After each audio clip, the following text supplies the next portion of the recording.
up, everybody? Nate Sarantino here, back with another episode of the Guided Spirits podcast. And I have a guest on today, and his name is George Michaud. Introduce yourself. Hello.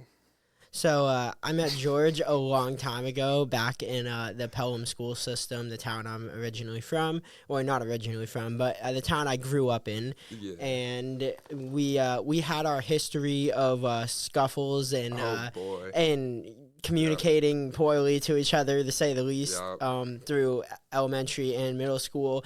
And come end of middle school, I left the Pelham school system. I think you stayed in it most of high school, right? Yes, that is correct. I stayed in it most all the way to sophomore year. I transferred to a different school because there was just way too much drama. But you were in the Pelham education system for, what was it, 5th grade? 6th grade? 7th. 7th. I left after 7th grade. You were a little shit. Yeah, bro.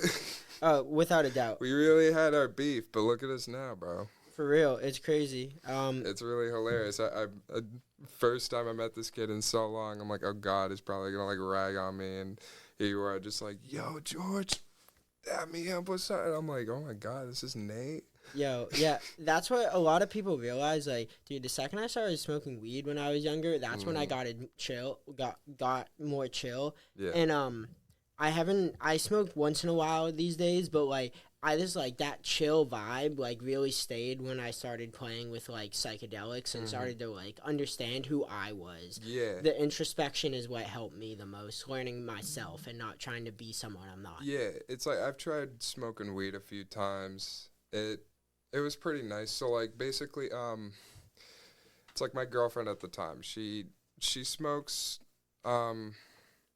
she like smokes some, and it's like she doesn't smoke like dabs or anything like that. She smokes like flower. So there's a huge difference between those two. Like I know people that smoke purely dabs and their tolerance is fucking through the roof. Yep. It is just insanely cracked, and all they do is just smoke dabs and just sit on a couch and do nothing. Whereas I smoke with my girlfriend, and like before a few times ago. Now the job I work at now, I can't smoke weed. They randomly drug test me, which so like this was like years ago. Yeah, this was like this was at the beginning of the summer when I was in between jobs. I got you. It's like maybe once or twice beforehand I smoked a few times, and it wasn't that bad. But with her, she was describing it to me fully where, you know, she has a dab pen, but she doesn't really hit it. She just likes smoking straight flower. She only buys straight flower and smokes that. And I kind of saw where she was like speaking from in terms of like the different effects that you can get from it. It's like with flower, well, with weed, it's everybody's different. So like here's my experience. So like I first started out with a dab pen. That didn't end up well. I was fucking paranoid as shit. I greened out, and whenever I hit a dab pen, I green out. But when I smoked like flower straight weed, it wasn't that bad. And I've had a few edibles here and there too. They aren't terrible. They just make me feel tired. Feel that. But with flower, it was nice and calming and relaxing almost. That's how it is for me. And like how you said I was a little shit back in middle school, I can attest to that. Like on my behalf, not just from him. Like I literally I have a story about like. I mean, there was a day. Do you care if I like expose some shit I used to do to you? Oh no, you definitely can. Yo, ready? So like, it's like I think it's like 6th grade. It's or funny 7th because grade. I'm probably not gonna remember some of this stuff, but it'll be amazing to just rethink all of this stuff. Because I remember there was one day where you came up to me, you're like, George, you're a sped, and I'm like, I don't know what that means. So I went up to the teacher. And she got so mad at you. And then you went to the guidance counselor or something. You walked out and you said, oh, I'm sorry. And then the next day you're an asshole. And I'm like, well. Yo, like, dude, literally, I played this game where I just tell for like the first like 15, probably like the first like 16 years of my life, I would just tell people what they needed to hear to get them off my back. Like the second they were gone, I was like, fuck you. I'm going back to doing what I want to do. And so the story I was gonna say was I was like 13. No, I wasn't 13. I think I was 11 years old, It's hard to It was- distinguish ages. It was too. sixth grade, 11 Yeah. years old, and I go up to George in the lunchroom or some shit, and I'm like, "Yo, George, kill yourself." And I remember. I remember I got called to the office. I'm talking to this woman. Her name was Miss Mahaki, and that was her. Oh my god, And, Mahaki in the and- tank. Literally, and so this woman is like, if he actually did, like, would you have felt bad? I said no. I'm sorry I said that. And then but basically she was like, oh, did you mean what you said? I was like, I don't know. And she's like, well, if he actually killed himself, would you feel bad? I was like, no. Like, I didn't really like you at the time. I was just like, whatever. Now I'm like, so eventually in this podcast, he's gonna tell his story about what happened to him in his snowboarding accident. Mm-hmm. But stay tuned. we both went through some near-death experiences, and then fast forward like another like 6 or 7 years, we reconnect. And when we're both out of high school, I think I was still I wasn't even in community college at this point. I think I had just finished up. How I think I was turn the sensitivity on this a tiny bit down. a little down. Yeah, just a little bit down. Not to mean to cut you off or anything. No, it's all good. I don't think I can. No, it's fine right there. It's fine right there. Don't worry. Cool. As you were saying. So me and George, we had this history in our past, and It was very extensive. we eventually met back up, and we both reconvened and realized that we had both been through like a near-death experience, and it made us both have such a great appreciation for our lives, and through that we learned more about who we are. Yep. It was initially our friend Joseph Sean. True. Shout out to Joseph Sean. I just asked him if he wanted to get on the podcast like last night. Yeah, he hasn't responded yet. I think I don't remember if I was friends with him before or after it was before the accident, because I was talking to him even before the accident. He was talking to me about how he views life and everything around him, everything that he perceives, kind of like how you did to me. And I was like, oh, that's fucking crap, right? Yeah. I'm not gonna listen to that. And then I call him in the hospital. I'm like, yo, what's up? And he's like, oh my god, we're right. And then I talk with him later on, and I'm like, wow. Yeah, I'm gonna really start taking advice from him.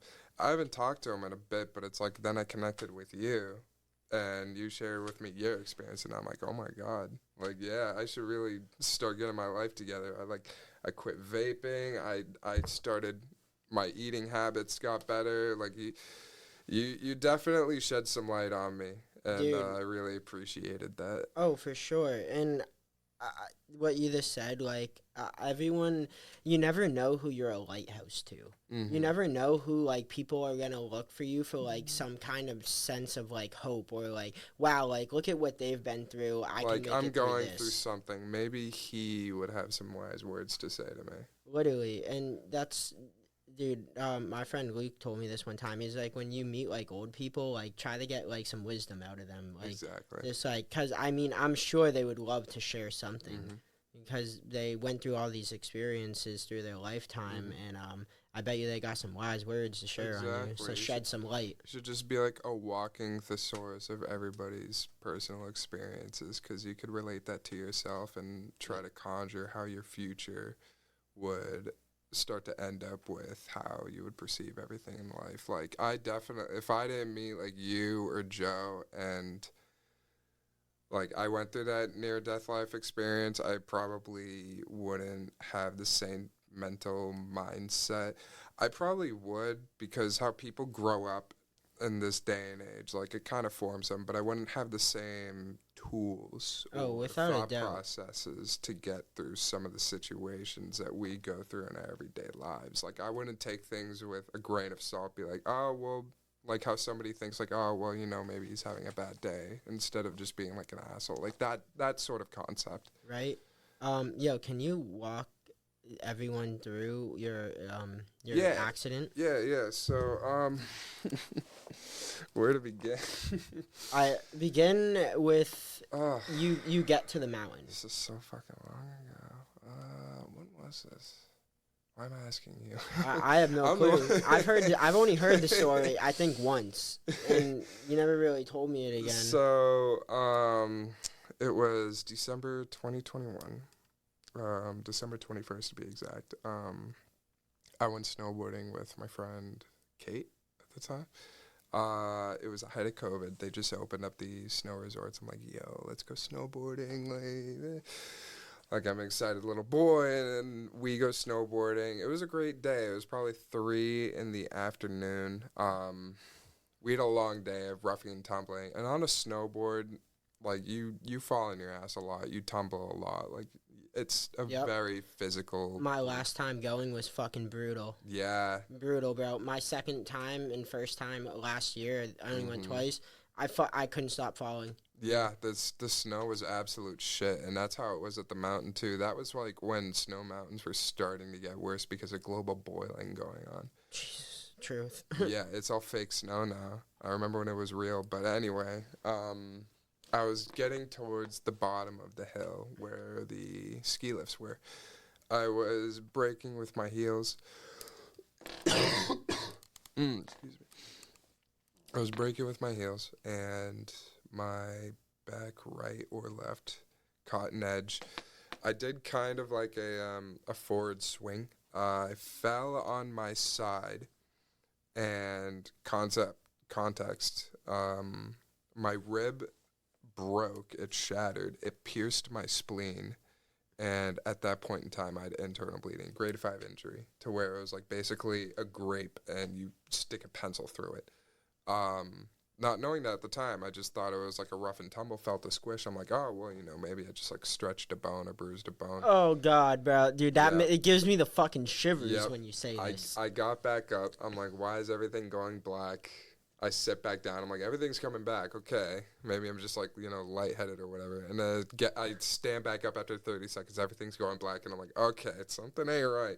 I wave over to my friend Kate. And this is funny. She thought I was fucking with her. Oh, dude, they always do, bro. I swear they always do. Oh, my God. It's so bad. I'm like waving at her. And she's like, no, come on. And I'm like, it was like 10 minutes, bro. I took off my helmet. I'm like screaming at her. And then she starts coming over. She's like, once you took your helmet off, like, I knew it was serious. And I'm like, that's all I had to fucking do? Literally. You thought I was fucking with you? Like, to be fair, like, I would think the same thing. Yo, but, like, it's crazy, like, yeah. It's not only, like, the boy who cried wolf story, because, like, I don't know if this ever, I assume this never happened before. Well, I know it never happened before, but I don't, like, people don't fake fucking injuries, like, so, like, you might just wave someone to come, like, over and, like, talk to you, but most time, like, if you stop on a mountain and, like, in the way you did, like, you fell, like, you ate shit really hard, and then, like, you break a rib, bro, like, oh my God, I'm so sorry it's like it's fair, because when you're snowboarding, it's just like, oh, you fall on your ass or your side or whatever, it's just like, oh, get up, it's a bruise. Literally. And it's like, that's fair. But once in a while, shit happens. Like, yeah, exactly. And this was once in a while. This was like a very rare occurrence. Literally. And, dude, so go through the rest of the story. Like, what happens after you realize, like, something's wrong? I realized something was wrong because I'm like, I can't stand up. We need to get the paramedics from the tent literally, like, a few 100 feet in front of us, which was very convenient, thank God. The paramedics came. They're like, what's up? Where's the pain? I'm like, all over my stomach. And they're like, here. Oh, dude. And I'm like, they're like poking my stomach. And I'm like, it doesn't hurt there. It just hurts everywhere. And they're like, so they put me on a stretcher. They bring me to the tent. And then they're like still trying to, you know, decipher what happened to me. They're like, what happened? They're like poking, and I'm like, it hurts everywhere but nowhere. Also, it's hurting a little bit more. And they're like, how is it hurting more? And I'm like, it's hurting everywhere, but it's hurting more. Like, it's hard to describe internal bleeding in your abdomen, I guess. I can only imagine. I mean, the thing is, like, you don't have, like, an outside wound, like, yeah, exactly. So, like, you can't, like, see, like, because the pain that you're having is basically all of your organs starting to seize up and, like, have a little mini seizure and be like, why the fuck is there blood in here? It's weird how it operates, but essentially they talk to me. They're like, all right, here's the deal. Do you want us to call an ambulance and, like, put the whole, like, ski lodge, like, the traffic going through it, like, on halt, and have the ambulance come through and take you to the hospital where they'll probably charge you and you will have to call your mom? Or do you want to just try driving home? And I'm just, like, me being, like, you know, a person who's, like, guilty all the time, I'm like, I can try driving home. So my friend Kate goes to get my truck, and then she pulls up with it. And then at that point, like, it's starting to hurt a little bit more. I'm like, I don't want my mom to be mad that I'm taking an ambulance, but, you know, whatever, fuck it. Like, No, dude, imagine, like, if you didn't take that ambulance in hindsight. If I did not take dude, that oh my, ambulance, I just got the biggest chills when I Yep. said that, dude. Literally. Exactly. Oh my God. I still think about that to this day, how I trusted my gut, and I was like, you know what, I'm going to take that ambulance. Dude, it's like instincts in life or death situations can actually be like the craziest thing. Exactly. Yeah. So they put me in the ambulance. And it was funny, in the ambulance, I was telling them what happened. They're like, oh, weird, you know, what if you pierced an organ or something? I'm like, I doubt it. I don't know. Because they were checking my blood pressure. They're like, yo, it's fucking whack right now. Because I had adrenaline pumping through my whole body. Yep. And makes sense. Like, dude, my blood was just spilling out into my stomach, I guess. Oh. And they were like, all right, so... Did you taste blood in your mouth? I did for a little bit. Interesting. I was at Pat's Peak, and they brought me to the Concord Hospital. Mm-hmm. So we're at the Concord Hospital. We pull in. They're like, there's no rooms open, so we're just going to put you in the waiting room. And I'm like, what? And they're like, don't worry, we'll put you in a wheelchair because there's no seats in there. I get wheeled into the waiting room. During the height of COVID, I was looking at the numbers while I was there. It was the height of COVID cases.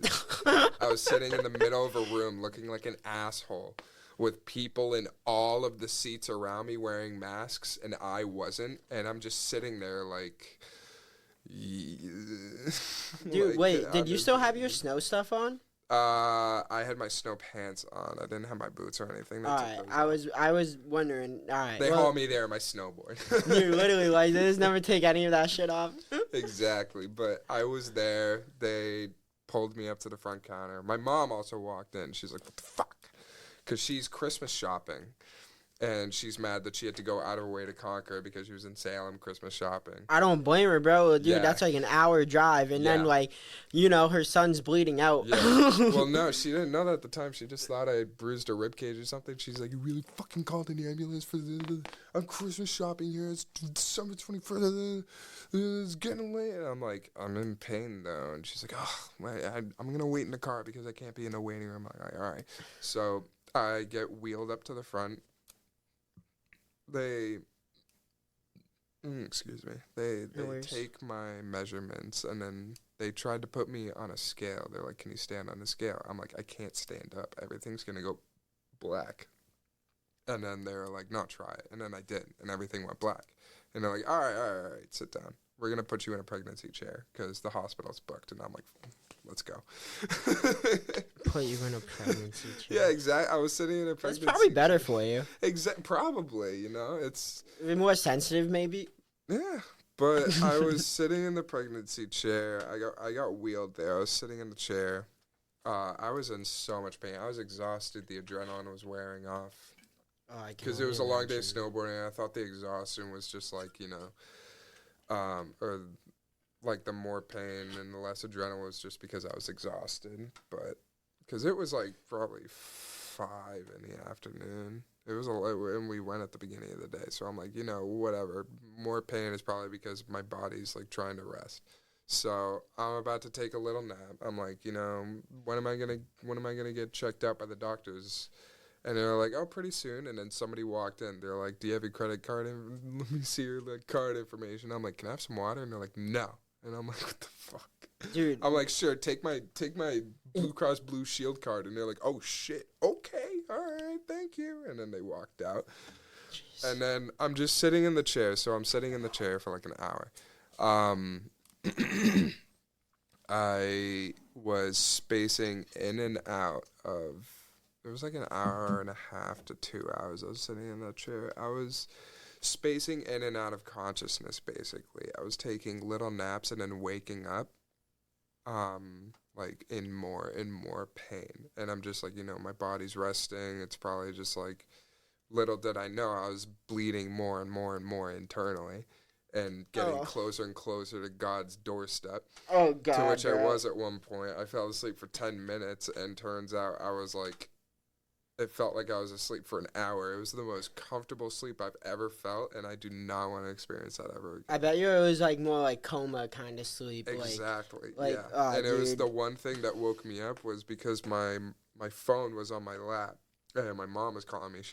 She called me, and she was texting me the whole time. She was like, "Are you in a room?" Because she kept texting me, and I kept waking up, and whenever I kept falling asleep, it felt more comfortable. And then when I woke up, I was in more pain. Like, imagine somebody had a nail gun, like 1,000 nail guns to your stomach, just like stapling away. Oh my gosh, bro, dude, It was the worst pain I've ever felt in my entire I'm life. so sorry, cause like, I can imagine, and it fucking hurts, bro. Mm-hmm. It fucking hurts. It was brutal. So I fell asleep for 10 minutes in what felt like an hour, and it was such an experience. And I got a phone call from Mom. It woke me up. I woke up, I was sweating bullets. My hands looked white, and I'm just like, okay, like I'm in a lot of pain. I'm going to call for a nurse, because I'm like, the hospital is overbooked. I'm not going to like keep begging the nurses like, hey, I'm in more pain. So I'm like, this is a good excuse to press the big red call button on my remote, isn't it? Oh So my God, dude. It's so crazy. It's so crazy. Like, dude, you're literally like on your deathbed, and you're like, yeah, like, let me call for a nurse. I didn't want to be an asshole and just like have people rushing around trying to be like, oh, this What kid do you needs have to help. What do you have to say to people who are scared to call, like, in that situation? Like, what would you tell them? Be like, yo, like, stop being a bitch and like get help. It's we're trying to help somebody give birth. Like, stop calling for our help. Like, we'll get to you, dude. It was I didn't want to be a dick, but dude, it's crazy. I decided to be a dick and press the call button.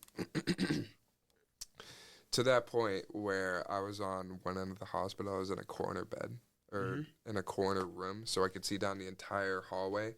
I saw a nurse come around. She was like walking down. She lifts her head to see me, and then her mouth goes like wide open, and she runs at me, and she's like, "Your blood pressure's 60/20. How are you alive?" Yeah, and bro. I'm like, oh my gosh, dude. And they're like, "We need to get you into trauma," and then they like put an IV in me. I didn't feel lightheaded anymore because I finally had like stuff flowing into my system. And then they're like, how much pain are you in? And I'm like, tons. And doctors were like coming around me. I had 12 doctors around me at one point. One of them told me before they took me to an ultrasound and saw that I was internally bleeding, they're like, he has internal bleeding. Like, you have to give him fentanyl. So they gave me 25 micrograms of fentanyl in the arm, to which I did not feel it at all. So they stuck it in my neck. Oh my God, bro! Imagine just like stabbing a needle. The maximum amount that wouldn't kill a person. I completely understand why people are addicted to that stuff. Yeah, dude. I bet you felt like euphoric. Like I it felt was like gone. the beginning of the song "Wolves" by Kanye West. Dude, that is such a great way to description. It was exactly that. Because I was in trauma. They were like, "Do you have any family you can call?" I'm like, "My mom's in the parking lot." And they're like, okay. They snuck my mom in. They're like, we're not supposed to do this because COVID, but your son has internal bleeding. We're going to rush him into surgery. He might have liver damage. And then she was like, what? Yeah, dude, I'd be like, my mom would freak the fuck out, bro. She went from, like, pissed sitting in a parking lot thinking I had broken ribs to my son is on his deathbed. Like, what? Yeah, just no, like that. Dude, well, that's how fast it happens. And, like, dude, it's so crazy. Oh, my gosh. Continue. They had the ultrasound on my stomach. They're like, look at all that blood. And I'm like, huh? I'm just like, oh, look at that. And they're like, this kid needs blood. They put 4 units in me, and they're like, this kid needs more blood. Why does he need more blood? And they got the ultrasound. They put it on my stomach, and they're like, oh, your spleen is like exploded, man. And I'm like, what? Dude, what is a spleen? Dude, what is a spleen? I'm like, what is a spleen? I've heard it from a comic somewhere, and they're like, you might have liver damage too. And I'm like, huh? So they rushed me into surgery.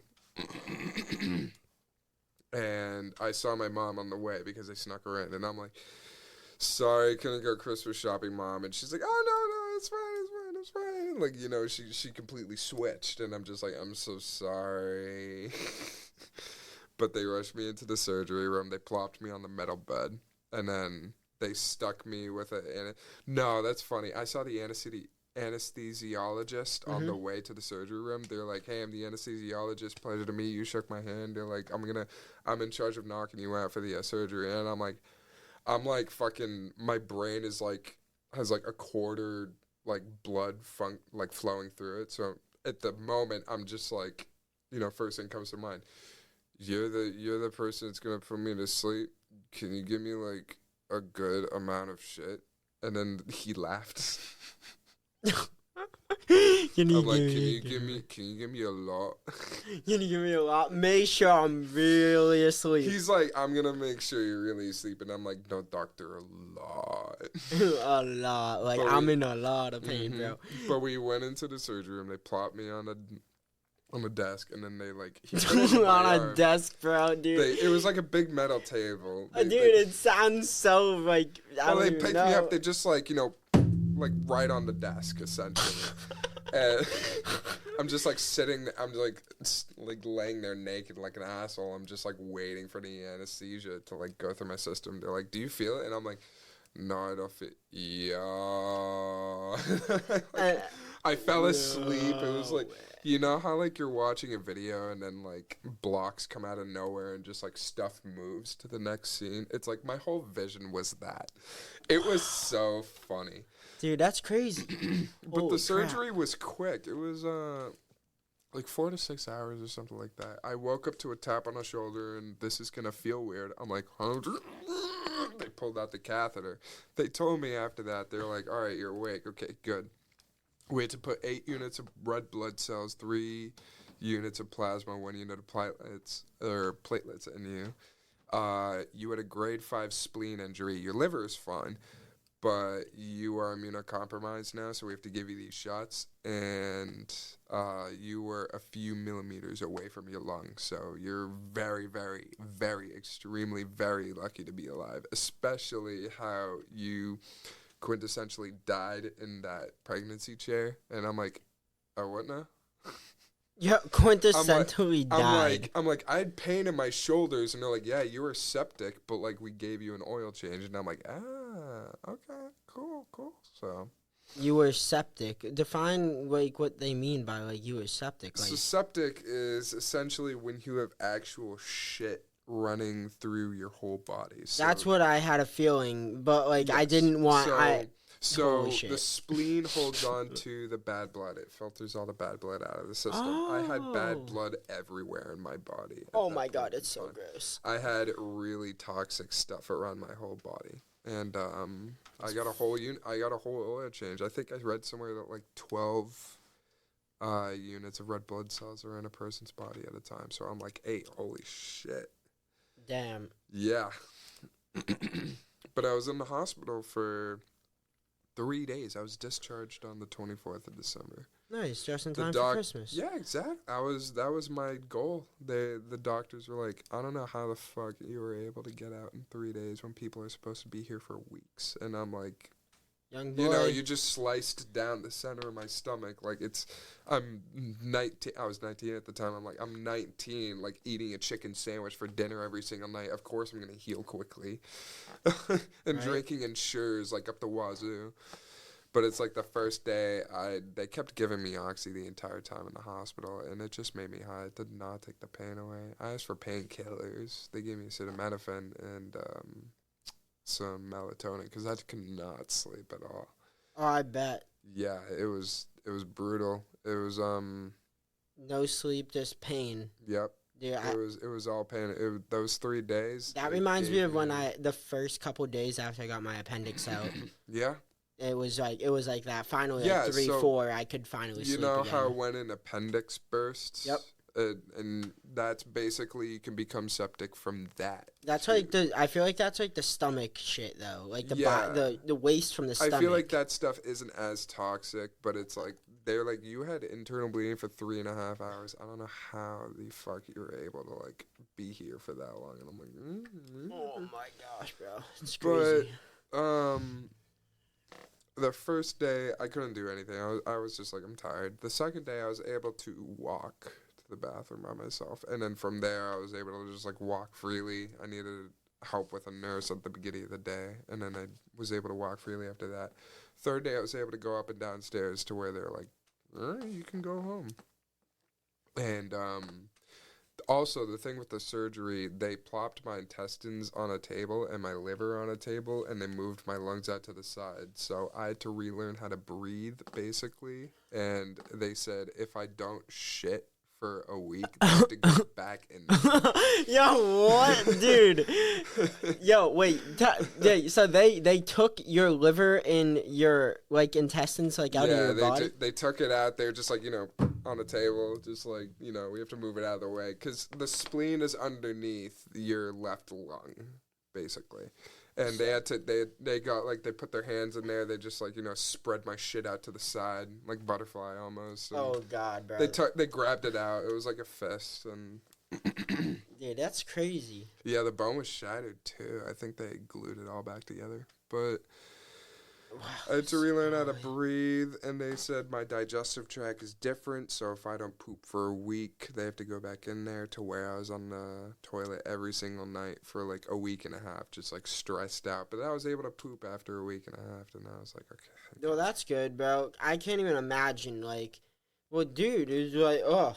Yeah, exactly. Yeah, like, that's probably like one of the gnarliest injuries you can have, like a completely ruptured spleen. Well, I mean, so my surgery, it's a gigantic line on my stomach, right? Yep. It's funny, it goes around my belly button too. Sure, it looks good if you have abs, and it's like I have some, and I try to. Well, yeah, bro, they cut through your abdominal muscle.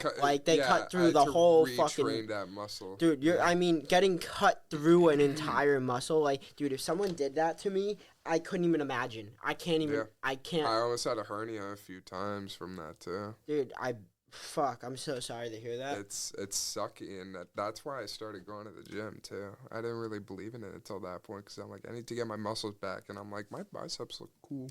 But like the thing is, I have a fast digestive system, so I don't really gain muscle. I'm just like super fucking lean. I have no body fat, so like I'm always skinny. And whenever I went to the beach a few times too, and it got to the point where whenever I took my shirt off in public, I didn't want people to look at me. I got very self-conscious. I didn't want people to think I was like, pregnant or anything like that. Like just had a baby or something like that, a C-section or something stupid. Because you don't really look at a guy in today's society and see a gigantic line down the center of their stomach going around their belly button and be like, hey, they had a surgery. Well, I mean, like, you'd be like, did they fucking give birth to somebody? Like, it's maybe. I don't know. I don't think that, but I think that's you that thinks that. I don't. It's a self-conscious thing, sure. Without a doubt. But it's like, it's the placement of it is weird. It's not like, like a tiger scratch across your stomach where it's going diagonally or anything. It's just in the middle of your stomach going straight down. Wait. Starting with like underneath your tits almost halfway through. Yeah, like your sternum to like down, I don't know, like sacral root chakra area. And that shit makes you self-conscious. It made me self-conscious for the longest time. It still does somewhat, but the ladies don't complain. Dude, I bet you they think it's gnarly as fuck. No, they think it's gnarly, but I'm just like, Does it ever hurt these days? It doesn't hurt. It stopped hurting like half a year after the surgery. That's Although when I'm in the gym sometimes and I'm trying to like work the muscle, sometimes the pain comes. like the abs area. Yeah, exactly. Yeah, I feel that. It took me when I got my appendix out. I mean, an appendix is like nothing compared to like. You should tell your appendix story. Oh, I want to hear your appendix story. All right, the appendix story was like the first time. Like I didn't get that close to death, but I definitely like. I mean, appendicitis is like it's pushing it. So I like it's like I think it's a Saturday morning. It's the Saturday before February vacation of 2020, and you know, like I have my last high school hockey game coming up that week. And things are great, except things are not great. In hindsight, when I look back at this time, I was very depressed. I had just broken up with one of the girls that was like I was pretty in love with, and I had just like left her. Sorry, Sophie. And and Sophie. Yeah, right. So I had just left her. I was on nicotine so hard. I was ripping the Juul every like 5 minutes of every day, and like it was just a gnarly addiction. I was smoking a lot of weed. Everything was just like. I was as like fucked up as I could get, and I was having a time of my life. And then all of a sudden, like I woke up this Saturday and had like a bunch of stomach pain, and I was wondering like, oh shit, like this isn't right. Let me eat some food. Maybe I'm hungry. Well, I ate some food, and 5 hours later, I still felt like my stomach was like hurting, and I was like, interesting. I wonder what's up. So I go to the walk-in clinic with my dad in town, and they're feeling me out, and they're like, yeah, like we don't actually have anything to check this out for sure, but it might this be like ulcers from stress, it might be appendicitis, or you might just have like a pretty bad stomach ache. Maybe you maybe got food poisoning or something. So they gave me a few things, and basically they were like, yeah, to rule out like anything bad, I would go to another walk-in clinic that can give you an ultrasound. I'm still listening. So I go to me and my dad drive all the way up to like Londonderry. Yep. And we go to this place, and we finally get there, and we talk to him, and they're like, yeah, we don't have an ultrasound either. And they're like, oh fuck, all right. So finally, you went from hospital to hospital. Was this all in the same day? Yep. So oh my god. So we go. That's a long day, dude. You have no clue. It didn't start till like 12 o'clock, dude. I get surgery that same day, dude. It's crazy like how it progresses. So I go to this like walk-in like it's more like a hospital. The walk-in was the first one. Then I go to Londonderry. Londonderry, like they feel me, but they say like, oh, we don't actually have an ultrasound. But the doctor who saw me was like, yo, like I'm pretty sure you have appendicitis, because like when I push in on he would push in on my left side, right below your like floating rib, a little bit lower. You push in, and on the let out, it would hurt my right side, which is where my appendix is. And he was like, that's like a clear sign of appendicitis. You should go get an ultrasound. And I was like, really? And where do I have to do that? He's like, you have to go to the hospital at this point. So I go to St. Joseph's in Nashua. And Jesus. Literally, so I go from Pelham to Londonderry to Nashua now. It's like we didn't get to this hospital until like 6 o'clock, probably maybe 7. It was like almost sundown, and I'm waiting in the waiting room for probably like an hour, maybe 2, which isn't terrible. I've waited way longer for organ failure. Yeah, dude, that was crazy. When I tell you that story, you're gonna shit a brick or something, dude. Like it was so gnarly. For another day, we could talk about our organ failures. Oh my god. Literally. So the appendicitis, I go and I finally get looked at, and I go into a room. They do the ultrasound, and then they're like, yeah, you definitely have appendicitis. We are gonna need to basically. I'm in the emergency room with my parents, and doctor comes in, and he's like, so here are your choices. We have this new experimental drug we can give you and see if it makes you feel better, or you can get the trustworthy surgery. And I was like, oh, so take a random pill, or I can get this shit removed. Let me evaluate real quick. Pharmaceuticals, just like more drugs, random, don't know. It's still in like clinical trials.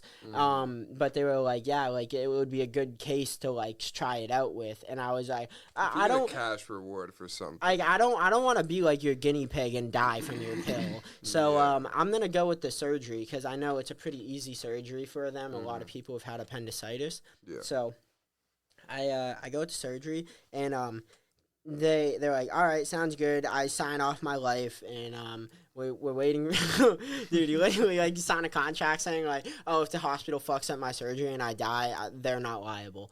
And so literally you sign off your life, and you wait in the emergency room for surgery. And I'm waiting in the emergency room for hours. They said it should be like 2 hours, and the doctor that was gonna do my my surgery is currently in surgery. And then 2 hours goes by, and they're like, they're still in surgery. Another 2 hours goes by. Now it's like 12 a.m. and it's like 11 p.m.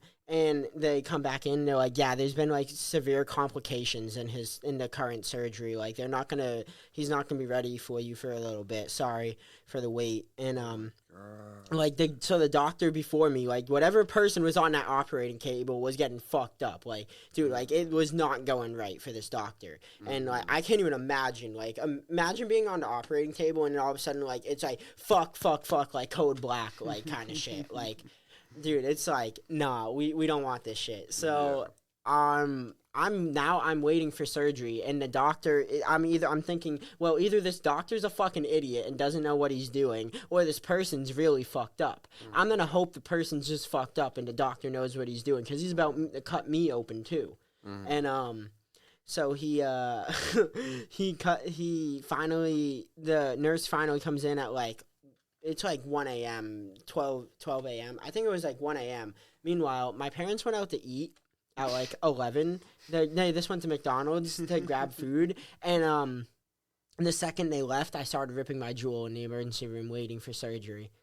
Dude, as soon as like I could, I would rip Nick. Like I was so addicted. And like, dude, it was just crazy, like, how bad my addiction was. And I swear to this day, I think part of the reason I had to get my appendix out was because of my excess use of substances, specifically, like, nicotine and, like, all the bullshit that comes from it. I think that was, like, the appendix, like, it's basically used as like a waste storage, and so like you can get out some of the most toxic probably, like, things. The propylene glycol and all the other bad shit. Literally, bro, dude, it's I don't even know. That's the thing, like, and they say it doesn't really have a function now, but I think it does. If it didn't have a function, it obviously wouldn't get inflamed like that. So it's doing something. It's not this like they're doing nothing. So I get into surgery at like 1 a.m. and everything's cool. Like, the anesthesiologist is nice. Everything's chill. I prep real quick, and then I say goodbye to my parents, and then I go. Dude, like, yeah, I literally was just like, fuck it. Like, if I die, I die. Like, it game over. And I like do my thing. I'm ready for surgery, and like they wheel me into the room, and they didn't put me on. I don't even remember. Like, at this point, I was so, like, fucked up, dude. Like, I wasn't high, but, like, it felt like I was on, like, a new level. Like, I don't know. I think they gave me some painkillers, but it wasn't anything crazy until after. It was maybe, like, a microdose of fentanyl. No, I think they only gave me, like, acetaminophen. It wasn't terrible, the pain. It was probably, like, the immediate acting one. Yeah, when after the surgery was way worse. When I got out of surgery, it was, like, 2:30, 3 a.m., like, the same day, like, that, I didn't go to the walk-in till, like, 12 p.m. that day, and by, like, 3 a.m., like, going into the next day now, I'm, like, I just got operated on, and I just got out of surgery. Literally, like, it was such an emergency surgery, like, they said, like, I couldn't have waited much longer, like, or it would have ruptured. Yeah. That shit you should not put off at all. Literally. And it once again, it's like my intuition of like, nah, Dad, I think we should go to the hospital. Like, I think this might be kind of bad. I don't feel like this is a stomach ache. Like, I've never felt this pain before. Yep. And it is just listening to your gut feeling. Literally. Like, we both listen to our gut feeling. We're still both alive. Dude, that's the truth. Fucking and scary. It's crazy. Life is like life and death, bro. It's crazy stuff. And exactly. And you want to know what's funny too? It was when I got home. I think it was maybe like a week, 2 weeks later. I got a card from Pat's Peak, and it was like, "Hope you had a good time skiing on that day." And I was just like, "Wow, man, fuck you." I hope you had a good time skiing. Yeah, Please exactly. Don't sue us. It's like, thank you. It's like, glad you're feeling better. And I'm like, dude, I'm gonna. Yeah. Don't make me come down there. I'm like, I'm still going to come there next year. I went snowboarding the next year. I was perfectly fine. I was talking to the doctor who's taking the staples out of my body in January or February. And I'm like, so, so when can I go snowboarding? They're like, maybe next year. And I'm like, yeah, but you said a few months though, right? Like, can I go snowboarding?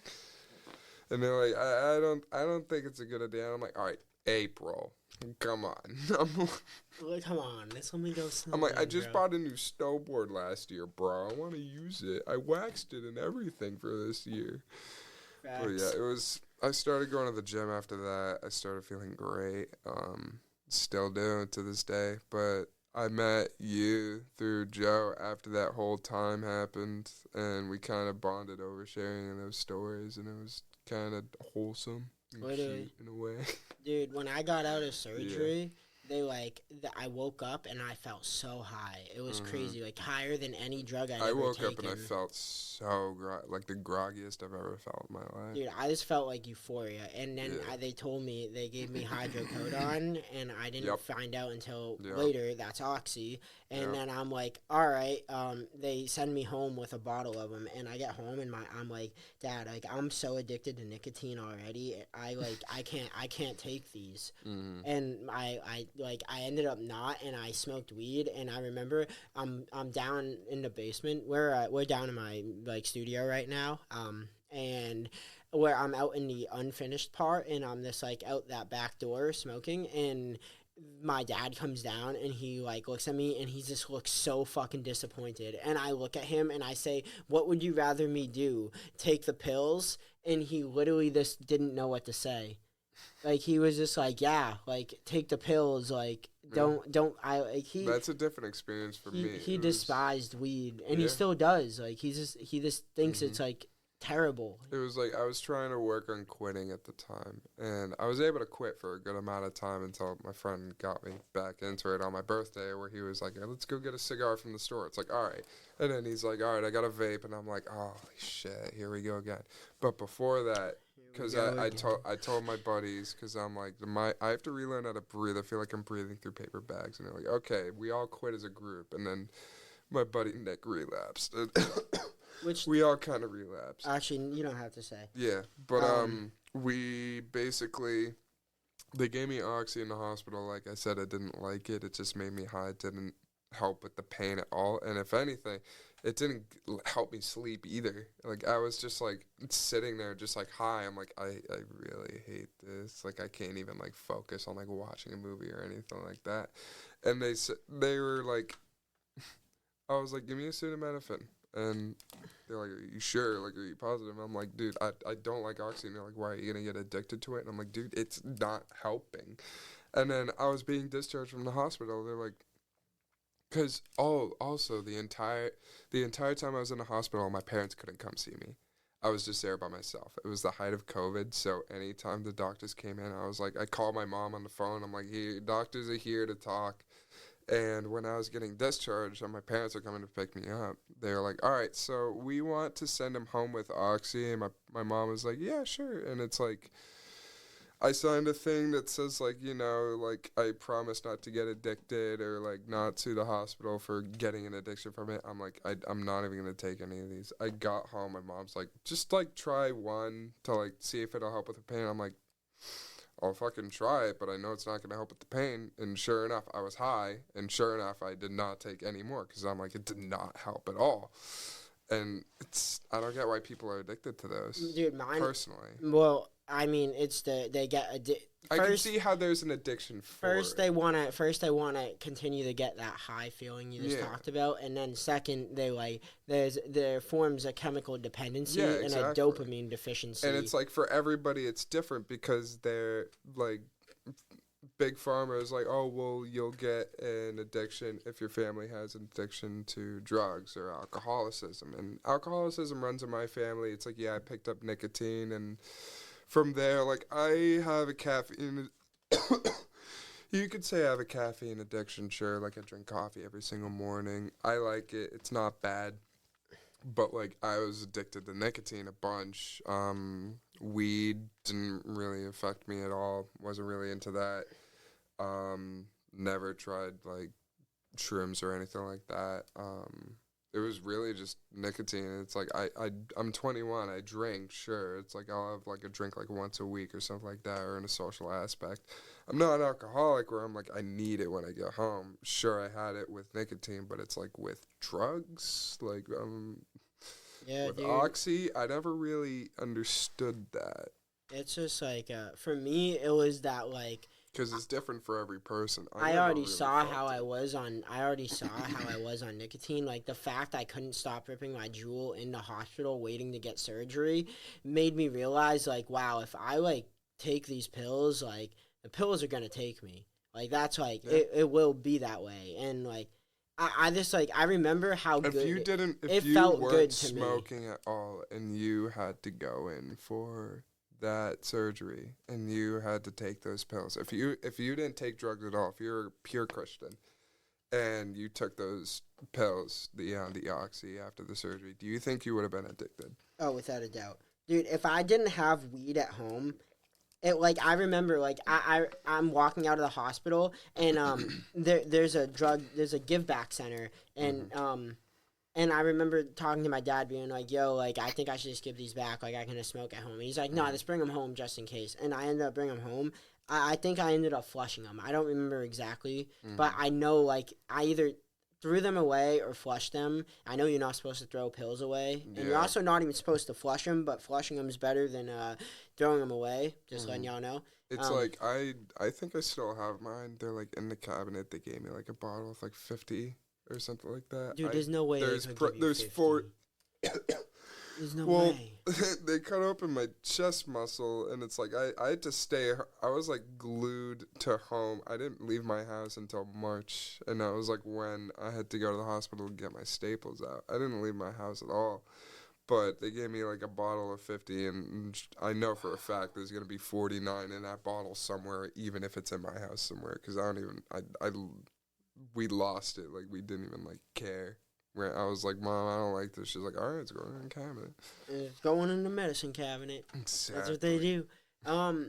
Yo, dude, like, I don't know how to say it, but I'm really glad you're still alive. I'm really glad you're still alive, too. Because, I like I said earlier, like, I literally There's definitely some things we have taught each other with our past life experiences and how that formed and shaped our mental capacities to perceive different situations and have different conflicts of thought, and how we can perceive emotions and everyday situations differently. Because you look at something differently than I do, and vice versa. And it's like, sure, you can agree on some things that like, I can't, and vice versa, but we've still been through a lot of shit. And we can still understand each other, and I think that's what's important. Oh, without a doubt. Dude, so what you just said, do you think the entire world is capable of that? Like, to, like, this, like, we've all been through shit, and, like, you can't necessarily compare directly, but you can empathize that, like, other people have been through similar shit? I'd like to think, but I wouldn't like to put my money on it. I got you. I'd like to think that some people have a similar understanding, but some people would be selfish about it, and they'd make it all about themselves. How do you get rid of that egocentric view? Mm-hmm.